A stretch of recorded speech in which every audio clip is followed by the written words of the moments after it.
পশ্চিমবঙ্গের শিক্ষক নিয়োগ দুর্নীতি মামলায় আজ ২৬শে নভেম্বর ২০২৫ সুপ্রিম কোর্টে এক অত্যন্ত গুরুত্বপূর্ণ শুনানি সম্পূর্ণ হয়েছে।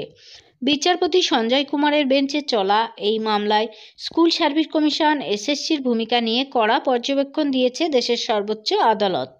আজকের শুনানিতে এসএসসি একাধিকবার ভর্ৎসনার মুখে পড়েছে এবং তাদের কিছু বিতর্কিত দাবি কিন্তু সরাসরি খারিজ করে দেওয়া হয়েছে। বিশেষ করে টেন্টেড বা দুর্নীতিগ্রস্ত প্রার্থীদের নিয়োগ সংক্রান্ত বিষয়ে এসএসসির আর্জি কিন্তু মেনে নেয়নি আদালত, যা যোগ্য চাকরি প্রার্থীদের জন্য বড় জয় হিসাবে দেখা হচ্ছে। তাহলে আজকের শুনানির মূল কেন্দ্রবিন্দু ছিল এসএসসির একটি বিশেষ এসএলপি।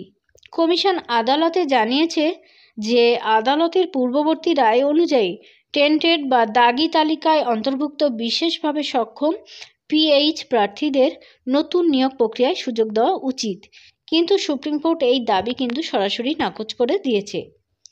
বিচারপতি সঞ্জয় কুমারের বেঞ্চ স্পষ্টভাবে জানিয়ে দিয়েছে, কোনো অবস্থাতেই দুর্নীতিগ্রস্ত বা টেন্টেড ক্যান্ডিডেটদের সাধারণ ক্যাটাগরির হোক বা প্রতিবন্ধী হোক নতুন নিয়োগ প্রক্রিয়ায় অংশগ্রহণ করতে দেওয়া যাবে না। অর্থাৎ যারা অর্থনৈতিক উপায়ে প্যানেলে জায়গা করে নিয়েছিল তাদের কিন্তু চাকরির কোনো সুযোগ আর অবশিষ্ট রইল না। আদালতের এই নির্দেশ স্বচ্ছ নিয়োগ প্রক্রিয়ার পক্ষে একটি বড় পদক্ষেপ। মামলা চলাকালীন আদালত এসএসসির কার্যপদ্ধতি নিয়ে তীব্র অসন্তোষ প্রকাশ করে।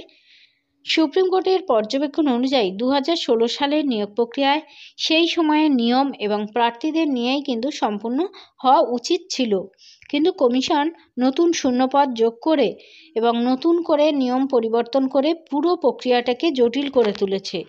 আদালত পরিষ্কারভাবে জানিয়ে দিয়েছে যে আজকের এই আইনি জটিলতার জন্য এসএসসি এবং রাজ্য সরকারই দায়ী। তাদের অযৌক্তিক পদক্ষেপের ফলেই কিন্তু যোগ্য প্রার্থীরা দীর্ঘ সময় ধরে বঞ্চিত হয়ে রয়েছেন। নিয়োগ প্রক্রিয়ায় ১০ নম্বরের বিভাজন বা নিয়ম নিয়ে যে চ্যালেঞ্জ করা হয়েছে তার শুনানি আগামী ২৮ তারিখ কলকাতা হাইকোর্টে হবে। প্রকাশিত টেন্টেড বা দাগি প্রার্থীদের তালিকার বাইরে আরও কোনো অযোগ্য প্রার্থী লুকিয়ে আছে কিনা তা খতিয়ে দেখবে কলকাতা হাইকোর্ট। যারা ১০০% নম্বর পেয়েও ইন্টারভিউয়ের ডাক পাননি, তারা নিয়োগ পাননি, তা আদালতের এই অবস্থানে তাদের ন্যায় বিচার পাওয়ার একটা আশা কিন্তু আরও প্রবল হলো। অনেক ধন্যবাদ সঙ্গে থাকার জন্য। পরবর্তী আপডেটের জন্য প্লিজ চ্যানেলটাকে সাবস্ক্রাইব করে সঙ্গে থাকবেন। ধন্যবাদ।